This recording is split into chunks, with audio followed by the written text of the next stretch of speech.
गौर व फिक्र का दरस दे रहे हैं। हर इंसान को अपना मुहासबा करना चाहिए और ज़रूर करना चाहिए कि मेरे ये लैलो नहार, मेरे ये दिन और रात किस तरह गुजर रहा है। और याद रखें,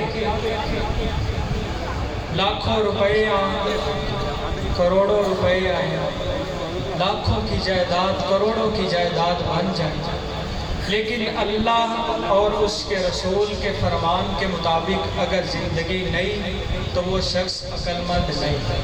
ये बात याद रखें। क्यों? कि नबी करीम सल्लल्लाहु अलैहि वसल्लम का वाज़ेह इरशाद है, जिसका मफ़हूम ये है कि अक्लमंद शख्स वो है जो अपने बाद आने वाली ज़िंदगी के लिए जो है गौर व फिक्र करे, कोशिश करे। अब उसके लिए अकल का मयार जो भी आदमी रखे, अगर उसका मयार ये नहीं तो फिर अक्लमंद वो भी नहीं, और जो उसका मयार है वो भी गलत है। हम अगर गौर करें तो हम ये चाहते हैं कि हम बेहतर से बेहतरीन बने, हमारे अखलाक अच्छे हों, लोगों में हमारे चर्चे हों, हमारी नेक नामी मशहूर हो। तो याद रखें, इसके लिए हमें नेक होने के लिए कुरान पढ़ना पड़े, नेक होने के लिए कुरानी तालीमात की तरफ जाना पड़े, नेक होने के लिए आप अलैहिस्सलातु वस्सलाम के फरामीन को आंखों के सामने रखना होगा, नेक होने के लिए उलमा के साथ जुड़ना होगा, नेक होने के लिए सुलहा की सोबत में बैठना होगा, नेक होने के लिए उलमा के करीब जाकर दीन उनसे पढ़ना पड़ेगा, नेक होने के लिए उलमा की इज्जत, उलमा का एहतराम, उलमा की कदर करनी पड़ेगी। क्यों? कि अल्लाह के नबी अलैहिस्सलातु वस्सलाम ने फरमाया कि जो है मेरी वरासत दिनार और दिरहम नहीं है, मेरी वरासत इल्म है। और इल्म किसके पास होता है? उलमा के पास होता है। वैसे तो हर बंदा ये कह लेता है कि मैं बहुत बड़ा मुफ्ती, बहुत बड़ा मैं जो है आलिम, नहीं, इल्म उलमा के पास है।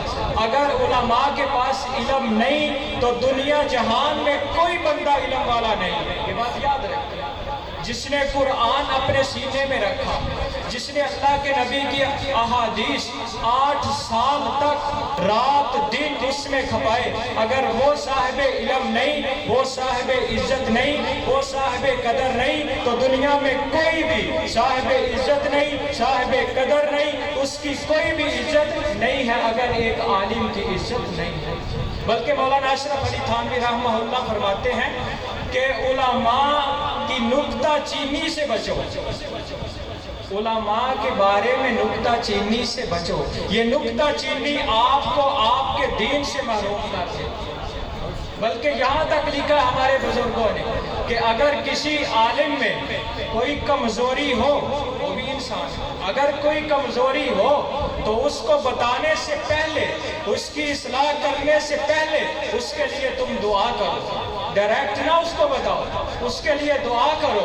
दुआ करने के बाद फिर कोई मौका मिले फिर उसे समझाओ, फिर उसे बताए कि हजरत मेरे इल्म में ये बात है, आप इस तरह कर रहे हैं, मेरे इल्म की कमी की वजह से मुझे पता नहीं या आप भूल रहे हैं। और माजरत के साथ हम ये बात आखिर में करते हैं।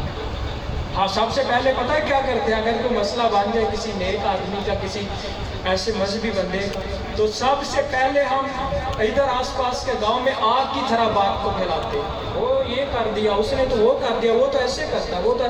जब हर तरफ से बात घूम कर उस बंदे की तरफ आती है तो बात कुछ भी नहीं होती।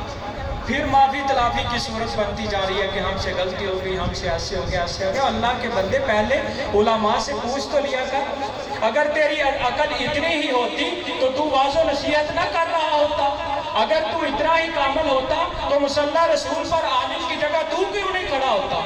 अगर तू इतना ही साहिब इल्म है तो मिंबर पर तेरी जगह आलिम क्यों खड़ा होता है? वो इसकी वजह यही है कि उसने अल्लाह के लिए अपने आप को वक़फ़ किया, अल्लाह के नबी के लिए अपने आप को वक़फ़ किया, तो अल्लाह रब्बुल इज़्ज़त ने उसकी ये शान बुलंद की, उसको ये मकाम दिया कि गाँव का सरदार भी हो, MNA MP भी हो, तो पीछे वो उस आलिम के जाएगा जो हर लिहाज से उससे, दुनियावी लिहाज से उससे बिल्कुल नीचे होगा।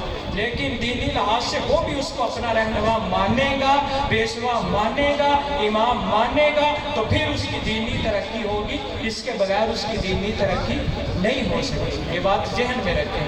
تو میں اس سلسلے کو آگے بڑھانے کے لیے دعوت دیتا ہوں بھائی حسن سعید صاحب کو کہ وہ آئیں اور اپنا نعتیہ کلام پیش فرمائیں۔ بھائی